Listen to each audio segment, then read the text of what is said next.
এটা কি ব্রিজ হচ্ছে না অন্য কিছু? কন্ট্রাক্টর পুরোপুরি সব টাকা খেয়ে নিচ্ছে। এটা আমার কথা নয়, এরকম কথা বলছে অনেক মানুষেরা যারা এই ব্রিজটার সম্বন্ধে বা অনেক কিছু জানতে চায়। অ্যাকচুয়ালি তোমার দিকে আজকে আমি দেখাবো এই যে পশ্চিম মেদিনীপুর আর পূর্ব মেদিনীপুরের খকুরদার সেই বর্ডার খকুরদার ব্রিজ। এই খকুরদার ব্রিজ বেশ কয়েকদিন ধরে অর্থাৎ কয়েক মাস ধরে কিন্তু এই খকুরদার ব্রিজটা কিন্তু হয়ে আসছে। কারণ এখানে যে এই ব্রিজটা দেখতে পাচ্ছ এই ব্রিজটা অলরেডি ফাড় নিয়ে নিয়েছে আর ব্রিজটা ভেঙে যাওয়ার জন্য। আর এই ব্রিজটাকে এখানে দেখতে পাচ্ছেন সুন্দরভাবে নিচে দিক দিয়ে তৈরি করছে। অ্যাকচুয়ালি এই ব্রিজটা অনেকের ধারণা এটা কি ব্রিজ হচ্ছে না অন্য কিছু। অ্যাকচুয়ালি এটা ব্রিজ না, এটা হচ্ছে অস্থায়ী ব্রিজ। মানে এটা বানানোর কারণটা কি? কারণ এই যে ব্রিজটা দেখতে পাচ্ছ যেটা ঘাটাল পাঁশকুড়া রোডের উপর খকুরদা আর মাঝখানে যে ব্রিজ রয়েছে, অর্থাৎ এই যে আমি এখন দাঁড়িয়ে রয়েছি এটা হচ্ছে পশ্চিম মেদিনীপুর, আর ওই পাটটাতে যে গাড়িটা আসছে ওটা হচ্ছে পূর্ব মেদিনীপুর। এবার ওই পূর্ব মেদিনীপুর আর পশ্চিম মেদিনীপুরের যোগাযোগস্থল হচ্ছে খকুরদা ব্রিজ। আর এই ব্রিজ যেহেতু এখন পুরোপুরি ভেঙে গিয়েছে, ফেটে গেছে, এই ব্রিজটা নির্মাণের কাজগুলো কিন্তু চলছে। এখানে দেখো যে এই ব্রিজটাকে কিন্তু এইভাবে বানানো হয়েছে। অনেকের ধারণা ছিল যে এখানের ব্রিজটা হয়তো বা উপর দিক দিয়ে হবে, কিন্তু না, এটা হচ্ছে স্থায়ী ব্রিজ। মানে এই যে ব্রিজটা দেখতে পাচ্ছ এটা হচ্ছে স্থায়ী ব্রিজ আর এটা হচ্ছে অস্থায়ী ব্রিজ। মানে এটা বানানোর কারণে কি? এটা বানানোর কারণ যত রকমের বড় বড় গাড়ি লরি সমস্ত কিছু যায় এই ব্রিজটাকে হালকা করার জন্যই কিন্তু এখানে এই ব্রিজটাকে বানানো হচ্ছে। আর সমস্ত লরি বাস বা মালপত্রবাহী গাড়িগুলো কিন্তু এই নিচের দিক দিয়ে পাস করানোর জন্যই কিন্তু এখানে এই টোটাল ব্রিজটাকে বানানো হচ্ছে। এটা হচ্ছে যে অনেকের যেটা ধারণা ছিল তোমার দিকে হয়তো আমি ক্লিয়ার করতে পারলাম, তবু একবার বলে দিই এখানে এই ব্রিজটা বানানোর কারণে এখানে কিন্তু সমস্ত বাস গাড়ি টাড়ি নিচের দিক দিয়ে লরি সমস্ত যে মাল বোঝাই গাড়িগুলো নিচের দিক দিয়ে পাস করার জন্যই এখানে ব্রিজটাকে বানানো হচ্ছে। আর এই ব্রিজটা যাতে হালকা হয়ে যায়, মানে ছোটো ছোটো গাড়ি উপর দিক দিয়েই কিন্তু চলবে।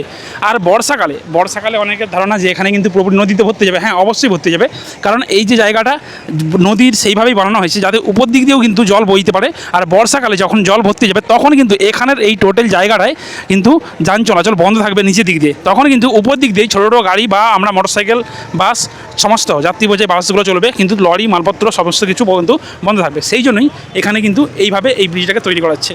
আর অনেকেরই ধারণা ছিল, অনেকে আমাকে কমেন্ট করেছিল, তো সেই জন্য আজকে এই ভিডিওটা বানানো। আর এখানে অ্যাকচুয়ালি ব্রিজটাকে অস্থায়ীভাবে বানানো হচ্ছে। হয়তো এখানে এই ব্রিজটা রিপেয়ারিং হয়ে যাওয়ার পরে কিন্তু এখানে এই ব্রিজটাকে আবার নতুন করে খুলে দেওয়া হবে, সেই রকমই পরিকল্পনা নিয়েই কিন্তু এই ব্রিজটাকে বানানো হয়েছে।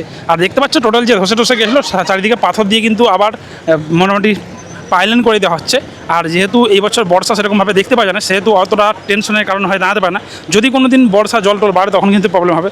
আর এই যে জায়গাটা দেখছো এই দিকটায় কিন্তু টোটাল কাজকর্মগুলো হচ্ছে এই জায়গাটাতে।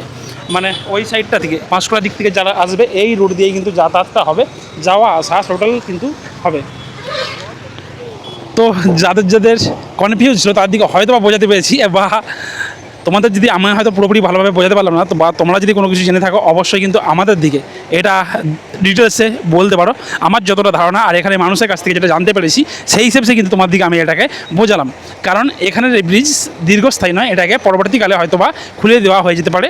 আর এখানে ব্রিজটা সুন্দরভাবে হয়ে যাওয়ার পর, আর এই খকুরদা ব্রিজ কিন্তু অনেকদিন থেকেই হচ্ছে, সেহেতু বিভিন্ন জায়গা থেকে বহু মানুষের মাথার মধ্যে বহু চিন্তাধারা রয়েছে যে নদীটাকে এরকম করে কাটিয়ে দিচ্ছে, পরবর্তীকালে বন্যা হতে পারে।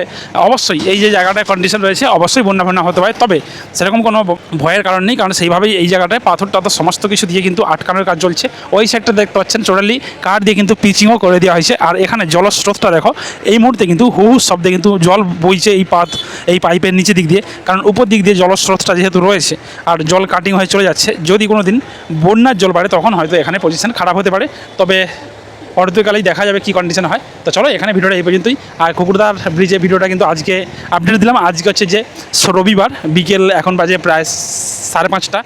তো চলো এখানে ভিডিওটা এই পর্যন্তই। টাটা, সবাই ভালো থাকবে, সুস্থ থাকবে, আবার দেখাবে নতুন একটা ব্লগ ভিডিওর সাথে।